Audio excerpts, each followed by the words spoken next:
Ah ben je suis bien content que la devinette de la dernière fois vous a fait cogiter. Pas mal d'entre vous ont trouvé la réponse, ça ne devait pas être assez difficile. Non, je plaisante. Il y a apparemment parmi vous certains qui connaissent déjà assez bien tout ça, et d'autres qui peut-être ont bien suivi les vidéos de cette chaîne et qui en ont déduit la bonne réponse, car vous aviez tout ce qu'il vous fallait pour répondre à cette devinette. De toute façon, on n'est pas là pour faire un concours. Ceux qui n'ont pas trouvé ou qui pensent avoir trouvé et qui peut-être seront un peu déçus tout à l'heure quand ils verront que finalement, c'était pas ça, ne vous inquiétez pas, c'était bien d'avoir fait l'effort de réfléchir à cette question, même si vous n'avez pas trouvé la bonne réponse. On va tout expliquer, et la prochaine fois, vous saurez comment faire.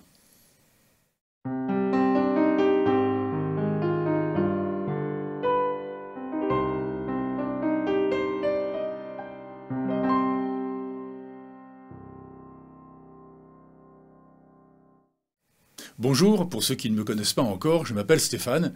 Ici, on apprend la musique et le piano par l'approche de l'harmonie, les notes, les gammes, les accords, les arpèges et d'autres étages encore. Donc il vaut mieux bien suivre les vidéos de cette chaîne consciencieusement et dans l'ordre pour maximiser les bénéfices que vous en tirerez. Je ne le répéterai jamais assez.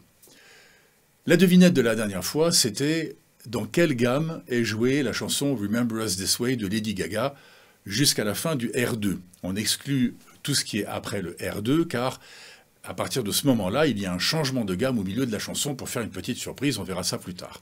Donc pour le moment, on ne parlera que des parties C1, C2, R1, C3, C4 et R2. Ce sont les parties dont vous savez maintenant jouer les accords plaqués sur le clavier. Ça tombe bien, c'est comme ça que Lady Gaga les joue en début de chanson.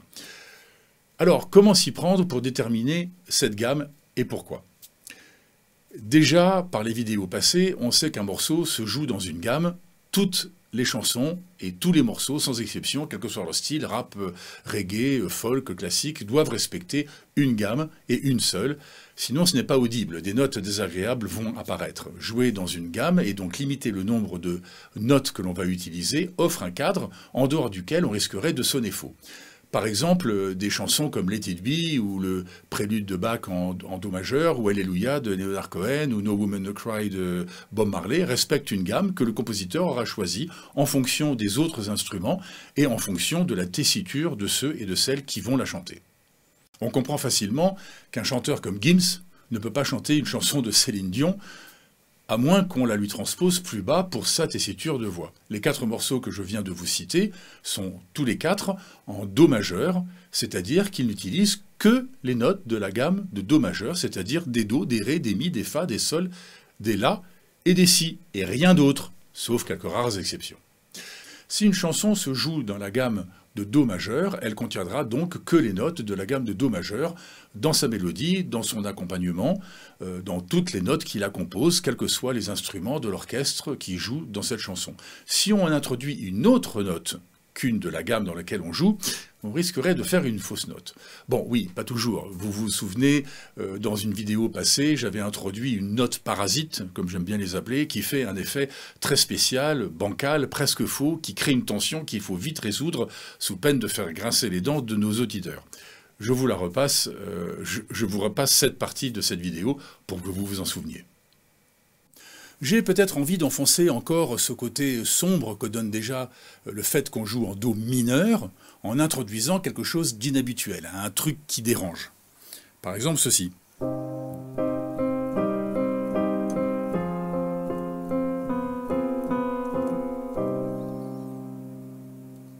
Bizarre, hein ?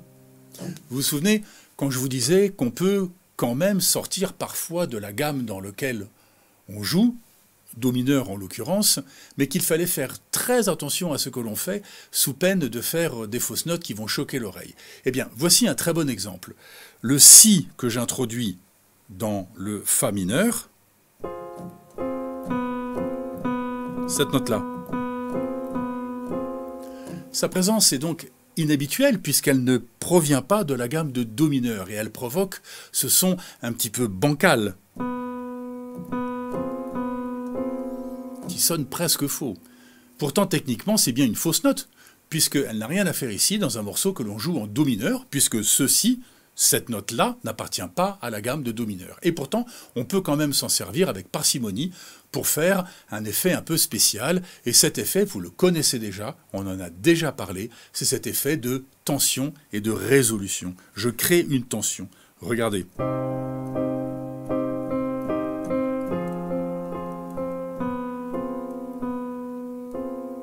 Là, ça appelle la fin, non? Et voilà la résolution. Partons donc du principe qu'une chanson jouée dans une gamme ne contient uniquement que les notes de cette gamme et oublions pour l'instant les quelques rares exceptions qu'il pourrait y avoir. D'ailleurs, dans la chanson Remember Us This Way, toutes les notes jouées sont bien dans la gamme de la chanson, sans exception. Je n'allais pas prendre comme exemple une chanson bourrée d'exceptions qui nous aurait dérouté et induit en erreur. Attention, je ne parle pas du changement de gamme qu'il y a après le R2, hein. Ce n'est pas une exception, ça, c'est un changement de gamme, carrément, on change de gamme et c'est bien clair et c'est bien affiché. Après le R2, on se met à respecter une autre gamme. La technique du changement de gamme est une très belle petite recette de cuisine, petite formule magique pour relancer une chanson. On va voir ça plus tard. Pour le moment, on se concentre sur le début de la chanson, de C1 jusqu'à R2. Alors concrètement, comment faire? Eh bien, on joue la chanson et on regarde les notes que l'on joue. Allons-y. Ça commence par un La mineur. La mineur. Fa majeur. Do majeur. Sol majeur. C2, c'est pareil que C1. C'est la même phrase musicale, avec les mêmes accords, pas la peine de s'y attarder, on n'apprendra rien de plus. Donc si on fait le bilan de toutes les notes qu'on a jouées jusqu'à présent, on a joué les accords de La mineur, donc La, Do et Mi. On a joué des accords de Fa majeur, Fa, La, Do. On a joué des accords de Do majeur, Do, Mi, Sol.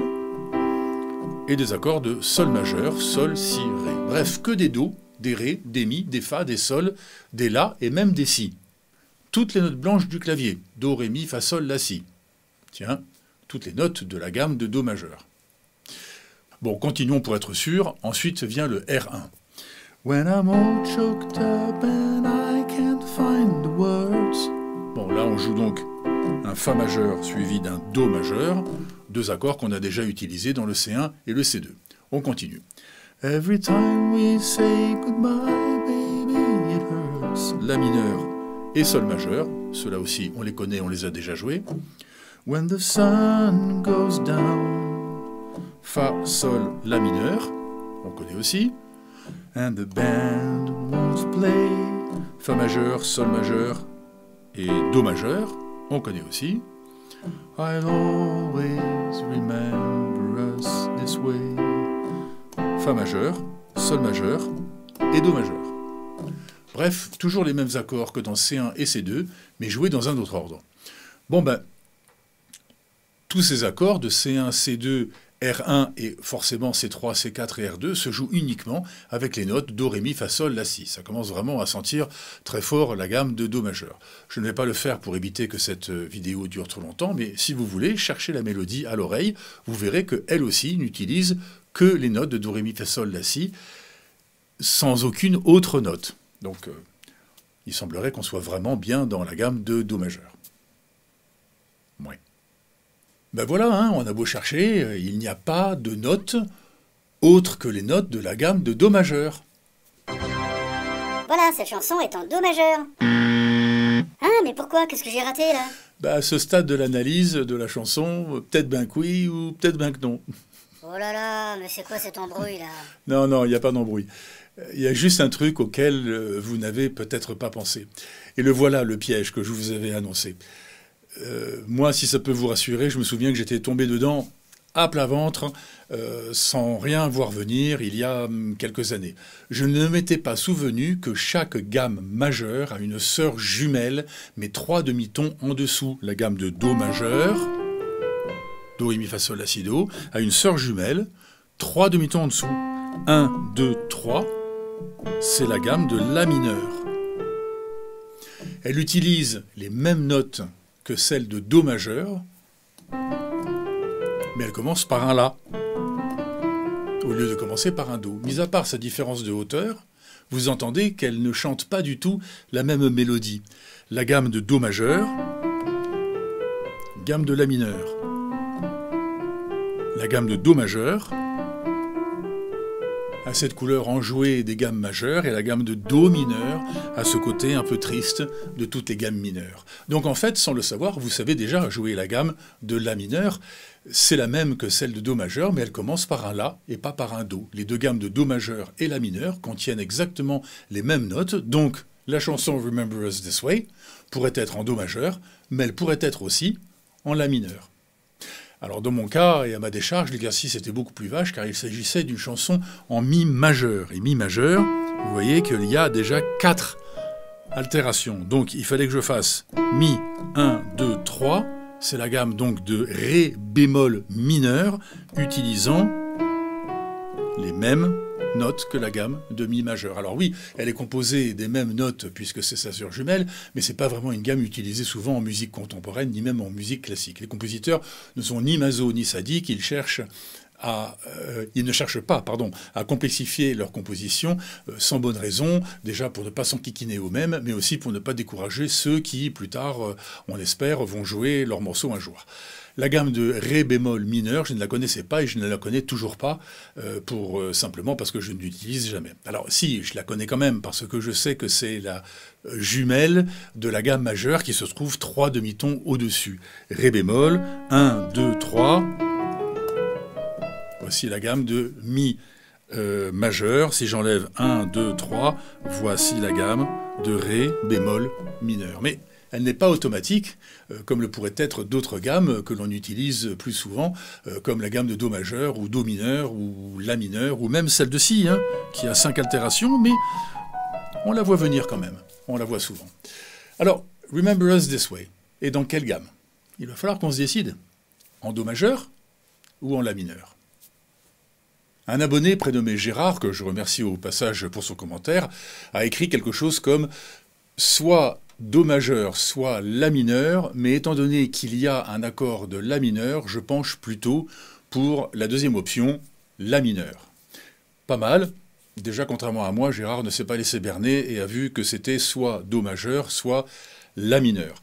Mais ce n'est pas parce qu'il y a un accord de La mineur quelque part dans la chanson qu'on est dans la gamme de La mineur. C'est normal qu'on puisse jouer un accord de La mineur. Si on joue dans la gamme de Do majeur ou de La mineur, l'accord de La mineur contient La, Do, Mi, qui sont 3 notes appartenant à la gamme de Do majeur et de La mineur. En jouant un accord de La mineur, on respecte donc les gammes de Do majeur et de La mineur. Alors ce n'est pas étonnant de trouver un accord de La mineur là-dedans.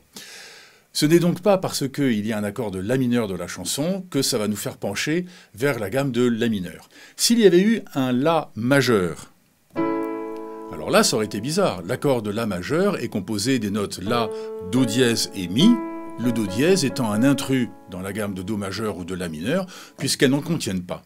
Il serait donc peu probable de trouver un accord de La majeur dans un morceau qui se joue dans la gamme de Do majeur ou de La mineur. Lady Gaga, en jouant dans les gammes de Do majeur ou de La mineur, aurait tout aussi bien pu utiliser d'autres accords, comme par exemple le Ré mineur, Ré, Fa, La, ou le Mi mineur, Mi, Sol, Si.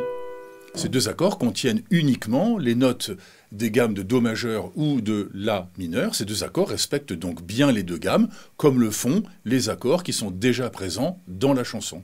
D'ailleurs, à bien y regarder, jouer dans une gamme sans en sortir, avec des accords de base, finalement, il n'y a pas tant d'accords que ça qu'on peut utiliser, puisque chacune de leurs notes doit respecter la gamme dans laquelle on joue. Je peux faire donc facilement un inventaire des accords qui me sont permis.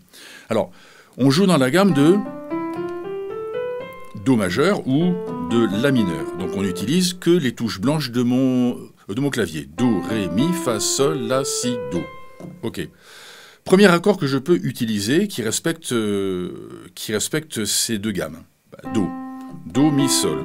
Do majeur. Ça marche. Je monte. Là, je ne peux pas y aller puisqu'il y a une altération. Donc le prochain, ça sera le Ré. Ré majeur.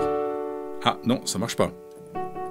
Cette note-là n'appartient pas à la gamme de Do majeur ou celle de La mineur. Mais celle-là, oui. Donc, Ré mineur, c'est bon. Mi majeur, même problème que pour le Ré. Cette note-là n'appartient pas à la gamme. Donc Mi mineur, ça marche. Fa majeur, ça marche. Sol majeur, ça marche. La majeure, ça marche pas, mais par contre la mineure, ça marche. Et si, ah, alors là il y a deux altérations. Donc si majeur, ça marche pas, et si mineur, ben, ça marche pas non plus. Donc finalement, mon inventaire est très facile à faire. Avec les accords de base uniquement, voici les accords que je peux utiliser dans les gammes de Do majeur ou de La mineur. Do majeur, Ré mineur, Mi mineur, Fa majeur, Sol majeur et La mineur. 1, 2, 3, 4, 5, 6. Il y a seulement 6 accords que je peux utiliser, 6 accords de base que je peux utiliser si je ne veux pas sortir de mes gammes de Do majeur ou de La mineur. Bon, il se trouve que ces deux accords de Ré mineur et de Mi mineur ne sont pas dans cette chanson, mais ils auraient pu y être.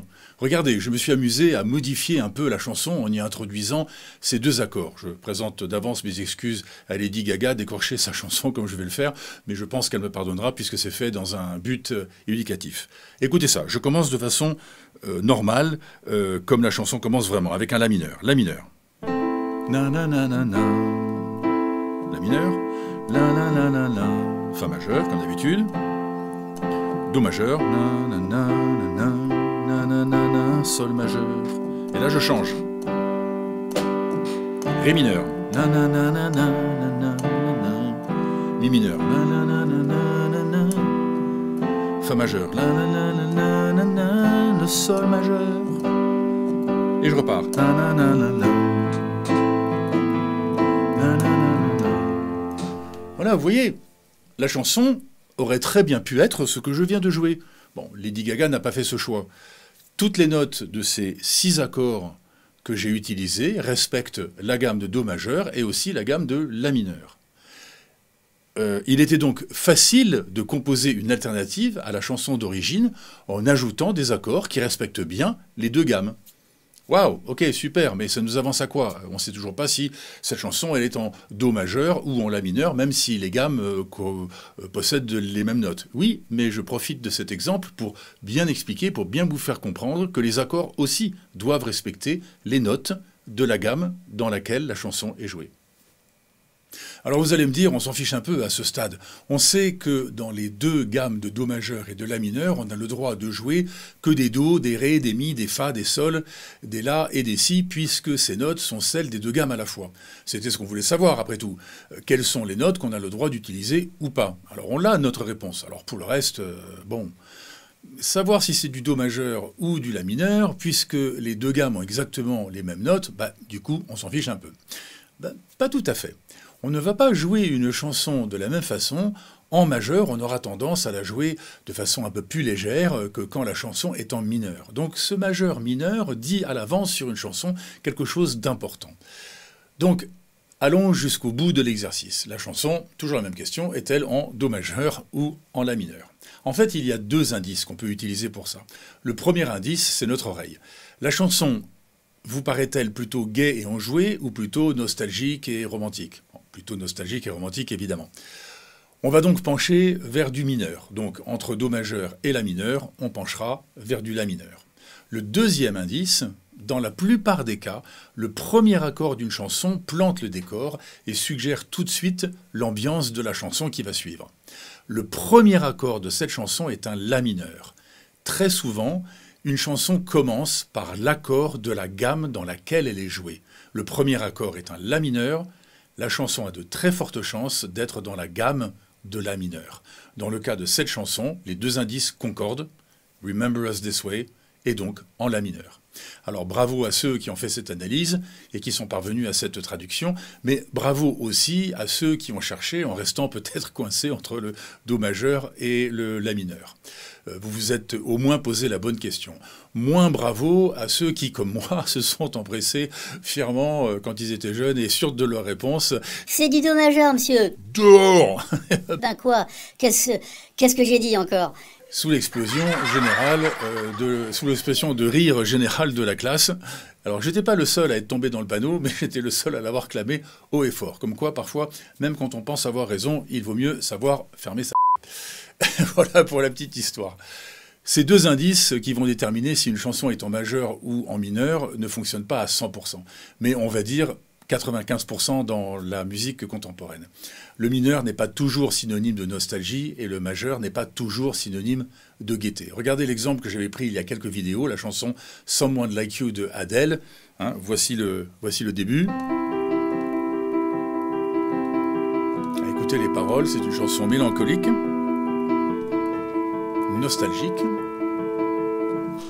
Je l'ai transposée pour qu'elle utilise les notes des gammes de Do majeur et de La mineur. Donc là aussi, on peut se poser la question, cette chanson est-elle en Do majeur ou en La mineur? Premier indice, elle est nostalgique, elle est triste, donc on va pencher vers le La mineur. Deuxième indice, elle commence par un Do majeur. En arpège, d'accord, mais c'est bien l'accord de Do majeur, Do, Mi, Sol. Ah bah zut alors. Les deux indices se contredisent. Il y en a un qui dit que c'est La mineur, le premier, et le deuxième plutôt que c'est du Do majeur. Que faire? Cette chanson porte en elle une lueur d'espoir et son rythme n'est pas triste, mais plutôt dynamique. Et elle commence par un accord majeur. On dira donc que cette chanson est en Do majeur, malgré son sujet un petit peu grave.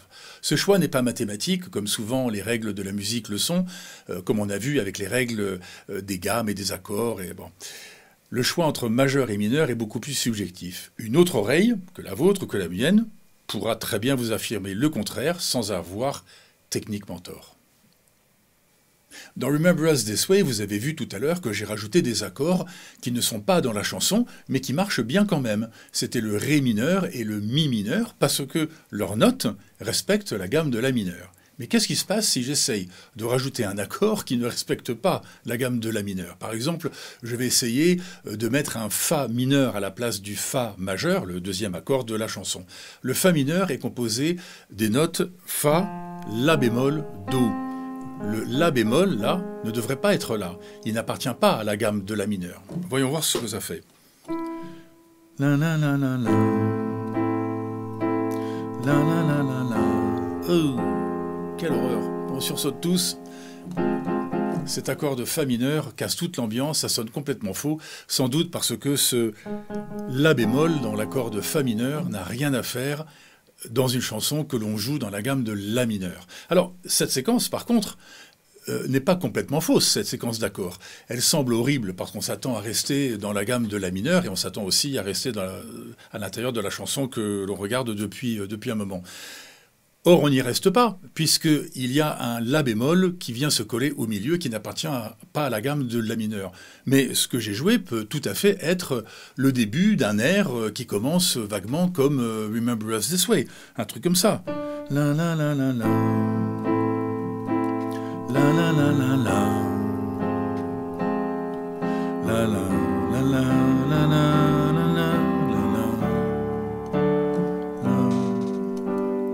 Ce n'est plus du tout Remember Us This Way et on n'est plus du tout dans la gamme de La mineur. Bon, essayons autre chose. Essayons maintenant d'y introduire un Mi majeur. On a vu tout à l'heure qu'on pouvait y mettre un Mi mineur, Mi, La, Si, qui appartient bien à la gamme de La mineur, mais maintenant on va mettre un Mi majeur, Mi, Sol, dièse, Si. Ce Sol dièse n'a rien à faire là, il n'appartient pas à la gamme de La mineur. Ça va faire comme tout à l'heure un gros caca au milieu de ma jolie chanson. Essayons. La la la la la. La la la la la. La la la la la la la la. Oh bah, c'est pas si mal, c'est un peu surprenant et inattendu, mais ça peut faire une alternative au Sol majeur qu'on attendait. Ok, ce n'est plus tout à fait Remember Us This Way, en tout cas ça ne fait pas ce même effet désastreux que tout à l'heure avec le Fa mineur. Alors, pourquoi ça marche avec le Mi majeur, mais pas avec le Fa mineur? Pourtant, dans les deux cas, il y a une note parasite. Ça s'explique plus ou moins. Comme j'ai dit il y a un instant, la musique répond à des règles assez mathématiques, on l'a vu quand on construit une gamme ou un accord. Mais pas que. Et c'est ce « mais pas que » qui fait que la musique est un art et pas une science froide et exacte. Alors, quand Lady Gaga a cherché les accords et les notes qui sont devenus Remember Us This Way, elle est peut-être aussi passée par ce Fa mineur qu'elle a essayé comme ça pour voir ce que ça allait faire, et elle a dû faire la même tête que nous en écoutant son effet désastreux. Elle est aussi peut-être passée par ce Mi majeur et a dû se dire « Ah tiens, c'est pas mal, c'est un peu surprenant ». Bon, et puis finalement, elle ne l'a pas retenu. C'est comme ça que l'on écrit un morceau, en essayant des combinaisons et en retenant celles qui nous plaisent le plus. La mécanique mathématique de la musique dont on discute depuis le début de cette chaîne est indispensable car elle nous guide dans le bon chemin. Mais elle ne nous donne que des directives. Pareil pour ces recettes secrètes et formules magiques, comme j'aime les appeler, dont je parle tout le temps. Elles ne marchent pas à tous les coups, mais elles pointent en général dans la bonne direction. C'est votre oreille qui aura le dernier mot. C'est elle qui jugera si une suite d'accords et une mélodie seront audibles ou pas. Les règles ne sont là que pour nous orienter. Mais sans les connaître, on ne comprend pas ce qu'on fait, on n'arrive à rien, car elles nous donnent la base sur laquelle on peut essayer des trucs. Vous avez vu comme les chansons Remember Us This Way et Someone Like You utilisent le même jeu de notes, des Do, des Ré, des Mi, Fa, Sol, La, Si. Bref, les notes de la gamme de La mineur pour la première et de Do majeur pour la deuxième. Alors, à quoi ça sert de savoir dans quelle gamme se joue un morceau? Ça sert à savoir à l'avance quelles sont les notes qui vont composer ce morceau, éliminant toutes les autres. C'est pas mal déjà de savoir ça au moment où on cherche à jouer un morceau. Ça sert aussi à savoir quelles notes je peux utiliser quand un pote musicien me dit « Ah tiens Steph, tu peux nous faire un petit solo de piano à tel endroit de la chanson ?» Oui, comment je vais faire pour créer une petite mélodie comme ça sur une suite d'accords que les autres musiciens vont jouer? Eh bien, en connaissant la gamme de la chanson que l'on joue, je sais quelles sont les notes que je peux utiliser et quelles sont les notes que je ne peux pas utiliser sous peine de sonner faux. Ça élimine déjà beaucoup de possibilités qui risqueraient de donner des fausses notes. Alors comme j'ai dit, on peut sortir de la gamme et jouer quelques notes qui n'appartiennent pas à la gamme, comme ce Mi majeur de tout à l'heure qui ne sonnait pas si mal, ou ce Si parasite dans la partie de piano, dans la partie de la vidéo 14 que je vous ai passée tout à l'heure. Mais il faut faire très attention à ce que l'on fait et bien préparer son coup à l'avance. C'est pas facile de jouer out, comme on dit dans le jargon, car on prend des risques de faire des horreurs comme j'ai fait tout à l'heure avec le Fa mineur. Quand on joue dans une gamme, on n'utilise que les notes de la gamme et pas les autres, sauf rare exception, on vient de le voir. Alors évidemment, quand on connaît le solfège et qu'on sait lire une partition, le problème ne se pose pas. Chaque note étant écrite, il suffit de jouer ce que l'on lit. Le travail de savoir dans quelle gamme on joue, quelles sont les notes que l'on peut jouer ou pas, si on peut y mettre des notes exceptionnelles en dehors de la gamme pour surprendre un peu, tout ça, ça a déjà été réfléchi et écrit par le compositeur. Ce que vous voyez sur la partition est le résultat des choix du compositeur. Vous n'avez aucune question à vous poser, si ce n'est comment vous allez interpréter ce que vous lisez. Ici, ce n'est pas ce que nous faisons. On utilise une autre approche, d'autres outils, comme savoir reconnaître dans quelle gamme se joue tel ou tel morceau. Je vous rassure, quand on va jouer une chanson, on ne va pas toujours se poser la question de savoir dans quelle gamme elle se joue. En général, on trouve sur Internet les accords qui la composent, on écoute la chanson plein de fois et ça suffit pour nous pour créer sa propre interprétation. Mais quand on va commencer à vouloir écrire ses propres morceaux ou ses petites mélodies, là, il va bien falloir savoir dans quelle gamme on est pour pouvoir faire avancer la composition de la chanson en déterminant quelle note on peut utiliser sans risquer la fausse note. À partir de là, on peut après tester des notes et des accords qui sortent de la gamme et voir ce que ça donne à l'oreille. Mais ça, c'est pour plus tard. On va s'arrêter là pour cette vidéo. On a utilisé la chanson Remember Us This Way pour aborder des sujets de gamme et d'accords. Ce comportement des gammes et des accords est assez intimidant pour un débutant, j'en suis conscient, et on peut vite être largué. Si c'est votre cas, alors peut-être vous ne maîtrisez pas suffisamment les vidéos passées qui vous donnent pourtant tout ce qu'il faut pour bien assimiler les sujets d'aujourd'hui. Je m'en suis assuré encore et encore. Surtout avec cette vidéo, si vous n'avez pas suivi consciencieusement les vidéos passées et dans l'ordre, vous allez avoir des problèmes. Donc posez-vous la question, si je me sens largué, n'est-ce pas peut-être parce que j'ai été un petit peu trop vite? Pour la prochaine fois, même programme d'exercice que la dernière vidéo. Essayez aussi de prendre une gamme majeure au hasard et de trouver par vous-même sa jumelle mineure. En voyant que ça marche, vous allez faire rentrer ce concept dans votre tête. Vous connaissez les consignes, patience, humilité, régularité, oui, je le redirai à chaque fois d'une façon ou d'une autre, je ne sais plus qui a dit ça, le génie c'est 5% de talent et 95% de travail. C'est sûrement vrai. Votre talent, vous le découvrirez quand vous aurez atteint un certain niveau de compréhension de la musique. Le talent a besoin de ce niveau pour s'exprimer, il ne peut pas le faire avant. Un patineur artistique ne peut pas savoir s'il est talentueux avant d'avoir appris un certain nombre de figures de base. C'est pareil pour la musique. C'est sur ces figures de base que nous travaillons en ce moment sur cette chaîne. Un like, un commentaire ou une question, ça fait toujours plaisir, et abonnez-vous à cette chaîne, ça me donne une idée du nombre de ceux qui croient en eux-mêmes. Bien à vous tous, et musicalement vôtre. Bye bye.